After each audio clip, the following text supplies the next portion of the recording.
Hello everyone, welcome to my channel. अगर आप हमारे चैनल पे नए हैं तो प्लीज़ हमारे चैनल को सब्सक्राइब कीजिए। सब्सक्राइब करने के बाद इसके साइड में जो बेल आइकन है उस पर प्रेस कीजिए। यहाँ आपको ऑल का ऑप्शन मिलेगा, उस पर सेलेक्ट कीजिए सो दैट हमारे नए वीडियोस की अपडेट आपको मिलती रहेगी। हमारे वीडियोस देखने के बाद उन्हें लाइक कीजिए, शेयर कीजिए सभी के साथ। शेयर करने के बाद प्लीज़ नीचे जाके कमेंट करके बताइए कि आपको हमारे वीडियोस कैसे लगे। Thank you so much. नमस्कार दोस्तों, इस वीडियो में आपका बहुत बहुत स्वागत है। अब हम आगे बात करने जा रहे हैं क्लास 9 में विषय गणित और पार्ट नंबर 2 बहुपद। जैसा कि पिछले वीडियो में आपको क्वेश्चन नंबर 10 की चर्चा कर चुका हूं, अब हम आगे बढ़ रहे हैं क्वेश्चन नंबर 11 पर क्वेश्चन नंबर 11 चलाने से पहले यहाँ पर ध्यान देने वाली बात यह है कि क्वेश्चन 11 में कौन से सूत्र का उपयोग होगा और इसमें हमें क्या करना है।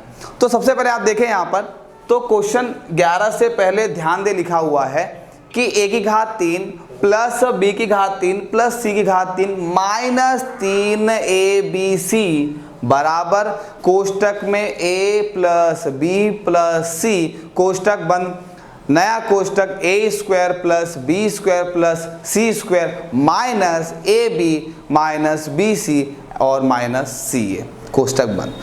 तो हालांकि ये सूत्र हम अब यहाँ पर सीखने जा रहे हैं, परंतु सूत्र सीखने से पहले आपको इसमें क्या करना है, क्या समझना है, उसकी हम चर्चा करते हैं। तो सबसे पहले यहाँ पर देखना है आपको कि a का घन प्लस b का घन प्लस c का घन। तो आपको जो भी यहाँ पर सवाल में दिया है ये 3 पद, पहला दूसरा और तीसरा, ये नहीं, पहला दूसरा और तीसरा, इन तीनों पदों में आपको ध्यान देना है। ये अगर घनमूल में है तो सबसे पहले इसका जो वास्तविक घन है, जो वास्तविक संख्या है, उसमें आपको लाना पड़ेगा। तो सबसे पहले मैं यहाँ पर क्या करूँगा, यहाँ पर हम ध्यान देंगे। तो सबसे पहले यहाँ लिखूंगा माना कि, क्या करूँगा, माना कि आपको ये दिया है जिसे मान लेते हैं हम a मानते हैं, क्या मानते हैं इसे a, इसे क्या मानते हैं b, इसे क्या मानते हैं c।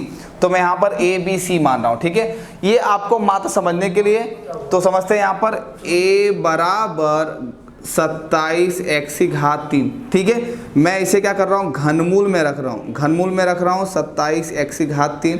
अब आप बताइए कि 27 का घनमूल क्या होगा।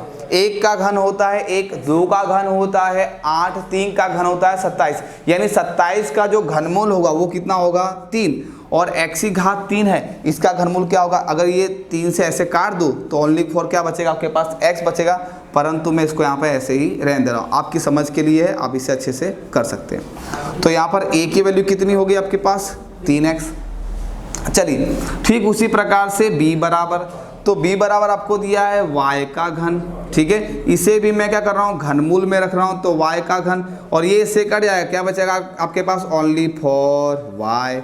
चलिए अब मैं क्या कर रहा हूँ, यहाँ पे c बराबर रख रहा हूँ, तो c बराबर है z की घात 3, इसे भी मैं घनमूल में रख रहा हूँ। तो घनमूल में रखने से ये इससे कट जाएगा, जो घात 3 है वो घनमूल से कट जाएगा, तो आपके पास क्या हो जाएगा, c बराबर ओनली फॉर z, ठीक है। तो यहाँ पर बचेगा c बराबर ओनली फॉर z, अर्थात a की वैल्यू हमारे पास 3x हो गई, b की y और c की क्या हो गई हमारे पास, z हो गई। अब यहाँ पर मैं 11वें सवाल को हल करने जा रहा हूँ, जिसे आप बारीकी से और ध्यान से देखेंगे। तो सबसे पहले मैं क्या कर रहा हूँ, यहाँ पर सबसे पहले मेरा काम ये होगा कि इस पूरे स्वरूप को यहाँ पर उतारना है, पर किस स्वरूप में, इस स्वरूप में लाकर।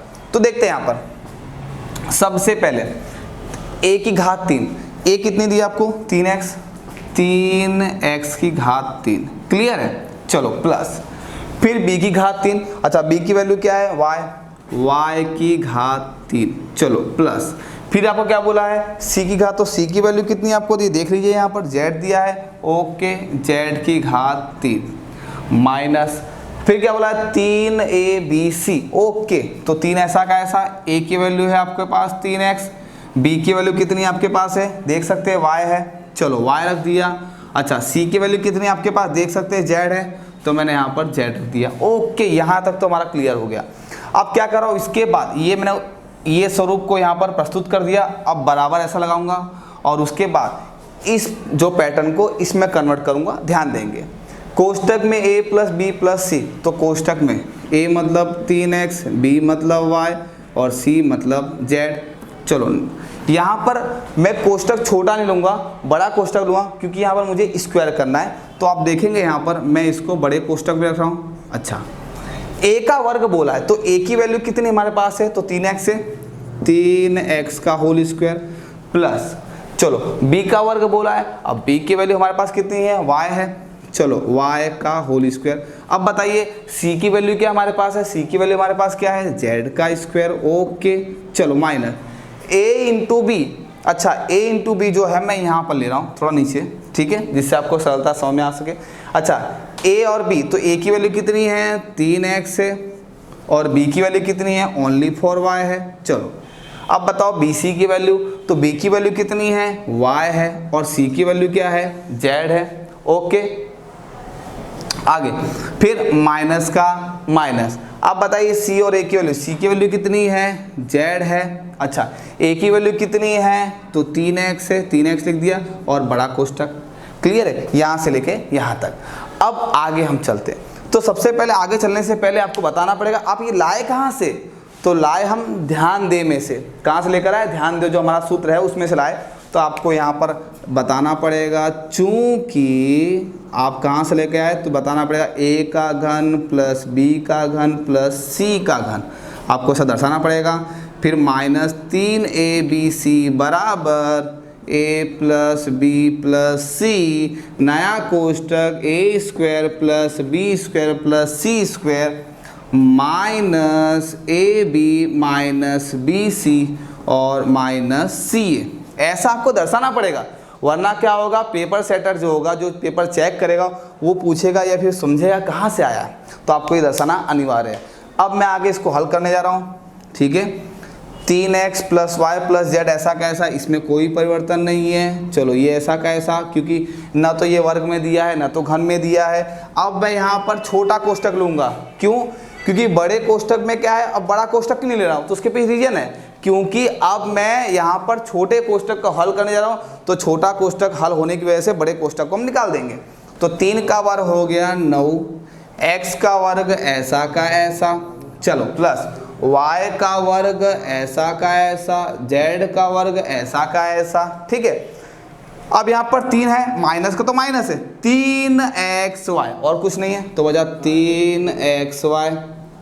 चलो माइनस yz, तो yz, ओके माइनस। अब यहाँ पर देखो 3 संख्या पहले लेंगे, उसके बाद चल 3zx, 3zx। तो आज हम देख सकते हैं यहाँ पर हमारा उत्तर क्या आ गया, तो हमारा उत्तर आया है कोष्टक में 3x plus y plus z, कोष्टक बंद, नया कोष्टक 9x square plus y square plus z square minus 3xy minus y z minus 3zx। तो दोस्तों हमने क्या देखा, तो हमने यहाँ पर देखा ये कि क्वेश्चन नंबर 11 कैसे हल हो रहा है। सबसे पहली बात मैं आपको बता देना चाहता हूँ कि माना कि मैं जो भी आपने लिखा है वो आपकी समझ के लिए, वो आपकी सरलता के लिए, इसे आप अपने नोटबुक में या फिर एग्जाम में नहीं लिखेंगे। आप इसमें इसका जो उपयोग है रफ में कर सकते हैं। आपको लिखना क्या है, मात्र ये लिखना है। आपको ये सब लिखने के बाद आपको जो सूत्र है, ठीक है, वो आपको दर्शाना पड़ेगा कि ये बीजी सर्वसमग्र के आधार पर से ये हमने हल किया है। तो दोस्तों आज के वीडियो में हम क्वेश्चन नंबर यहाँ पर 11 ध्यान देते हैं। धन्यवाद।